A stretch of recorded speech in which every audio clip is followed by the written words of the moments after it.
Greg. Greg. Greg.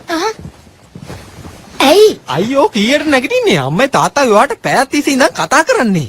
මොකක්? අයියෝ එහෙම කොහොමද උනේ? නැගිටින්න අලුත් ඉස්කෝලේ යන පළවෙනි දවස නේද අද? ඉක්මන් කරන්න. අම්මා රේ වාහනේ තරම් යයි. ෂොප් එකකින් මට අවුරුදු 30කට ඇති වෙන්නේ මෙතන තියෙනවා. සහෝ දැන් කාලය හොඳයි. ඔයා ඉගෙන ගන්න ඕනේ පහසුවෙන් ජීවත් වෙන්න රහස්. Rule number 1. අකමැති දෙයකට කවදාවත් කැමති වෙන්නේ නැහැ. ස්නැක්ස් මෙතන අයිස් පීස් එකේ කෝප් ටික මෙතන ඔයාගේ පාටි එක හොඳට තියෙන්න ඕනේනේ. අපේ පාටි එක මල්ලියෝ. ඉන්න. ඔයා පල්ලෙහින් පුඩු ටික ගේන්න. ඒ මොකටද? නිගමට වගේ සංගීත පුටු සෙල්ලමක් කරමු. දෙකේ පන්තියෙන් පස්සේ සංගීත පුටු දනරගේ කරලා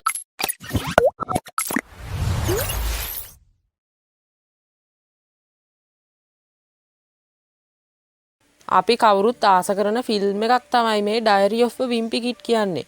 ඔයා මේ ෆිල්ම් එක බලලා තිබුණාට ඔයා දන්නේ නෑ නේද මේ නළු නිලියන්ගේ නම් වගේම ඒ අයගේ දැන් වයස. මේ වගේ ගොඩක් දේවල් මේ වීඩියෝවෙන් අද මම කතා කරනවා. එහෙනම් channel එක subscribe කරලා වීඩියෝ එකට like කරන්න. ඩයරි ඔෆ් විම්පි කිඩ් යනු 2010 දී තිරගත වූ ඇමරිකානු විකට චිත්‍රපටයක් වන අතර එය තෝර් ෆොයිඩෙන්තාල් විසින් අධ්‍යක්ෂණය කරන ලද අතර එය ජෙෆ් කින්නිගේ 2007 දීම එම නමින් රචිත පොත මත පදනම් වේ. මෙම චිත්‍රපටයේ සැකරි ගෝඩන්, රොබර්ට් කැෆෝන්, ඩෙවෝන් බෝස්ටික්, රෙචල් හැරිස්, ස්ටීව් සහන්ස් සහ ක්ලෝයි ග්‍රේස් මොරටෙස් රංගනයෙන් දායක වේ. චිත්‍රපට 4ක් පමණ දැනට මෙහි ඇති අතර පොත් රාශියක් ඇත. මෙහි සිංහලට පරිවර්තනය කරපු පොත්ද වෙළඳ පොලේ විකිණීමට ඇත. දැන් අපි කතා කරමු මෙහි ප්‍රධාන චරිතය වෙන ග්‍රේග් හෙෆ්ලි ගැන. ග්‍රේග් හෙෆ්ලි යනු දිනපොතේ විම්පි කිඩ් ෆ්‍රැන්චයිසි ප්‍රබන්ධ චරිතයක් වන අතර ඔහු පොත් මාර්ගගත කතාමාලා සහ බහුමාධ්‍ය ෆ්‍රැන්චයිස්වල වීර විරෝධී ප්‍රධාන චරිතය සහ විශ්වාස කළ නොහැකි කතකයා ලෙස සේවය කළයි. ඔහු ජෙෆ් කින්නි විසින් නිර්මාණය කරන ලද අතර පිළිවෙලින් පළමු චිත්‍රපට 3 සහ සිව්වන චිත්‍රපටයේ සැකරි ගෝර්ඩන් සහ ජේසන් රකර් විසින් නිරූපණය කරන ලදී.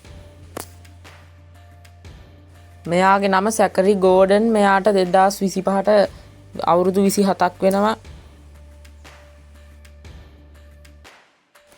රොඩ්රික් හෙෆ්ලි ගැන තමයි දැන් අපි කතා කරන්නේ.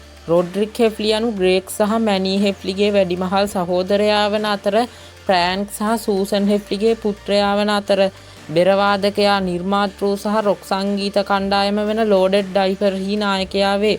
ඔහු හෙෆ්ලි පවුලේ වැඩිමහල් පුත්‍රයා වේ. 2017 ෆිල්ම් එකේ ඉන්න රොඩ්රික් වෙනස් අපිට බලා ගන්න පුළුවන් අලුත් කෙනෙක්ව රොඩ්රික් සඳහා අරගෙන තිනවා. රොඩ්රික් හෙෆ්ලි සඳහා රංගනයෙන් දායක වෙලා තියෙන ඩෙවෝන් බූස්ටික්. මෙයාට 20යි 25ට අවුරුදු 33ක් වෙනවා. ඉතින් ඔයා මේ චරිත දෙකෙන් වැඩියෙන්ම කැමති රොඩ්රික්ටද එහෙම නැත්නම් ග්‍රේග්ටද? ඒකත් ඔයා පහලින් කමෙන්ට් කරන් යන්න. වීඩියෝ එකට ලයික් එකක් දාලා ඔයාගේ යාළුවන්ටත් බලන්න ෂෙයා කරන්න. channel එක subscribe කරලා bell icon එක all දාලා තියාගන්න. එහෙනම් තවත් වීඩියෝ එකකින් සෙට් වෙමු.